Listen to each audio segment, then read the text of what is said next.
Skin যে glow করছে, স্কিনের মধ্যে যে বিভিন্ন রকম ডার্ক সার্কেল আছে, বিভিন্ন রকম ব্লেমিশ আছে, দাগ ছোপ, র্যাশেস আছে, আমাদের ব্ল্যাক হেডস আছে, স্কিনটা ড্রাই, রাফ, এগুলো কিন্তু সবার কাছেই সমান, তাই না? তো সেক্ষেত্রে আমি বলবো যে মেকআপটা যখন দরকার পড়ছে, যেটা আমাদের দরকার, সেই সময়টায় মেকআপটা করলে বেটার হয়।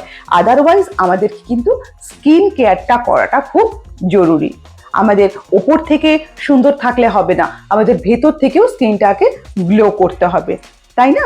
কারণ আমরা তো সারাদিন ঘরে থাকছি, যখন হঠাৎ করে কোনো বন্ধু বান্ধব আসছেন আমাদের ঘরেতে, আমাদেরকে যদি দেখে যে স্কিনটা এতটা রাফ, এতটা ডার্ক সার্কেল, যেটা কিনা অন্য সময় তো বোঝা যায় না, তার মানে মেকআপের মধ্যে দিয়ে সেটাকে ঢাকা থাকে, কিন্তু যেটা আমরা সব সময়ের জন্য করতে পারবো না, যেটা আমাদের অরিজিনালিটি, সেটাই কিন্তু আমাদেরকে মেনটেন করতে হবে বন্ধুরা।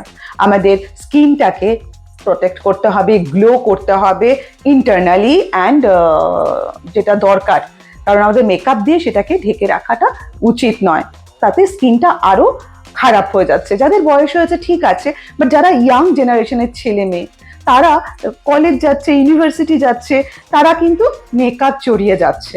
আমি তাদেরকে বলবো না, স্কিনটাকে এখন থেকেই নষ্ট করার কোনো দরকার নেই।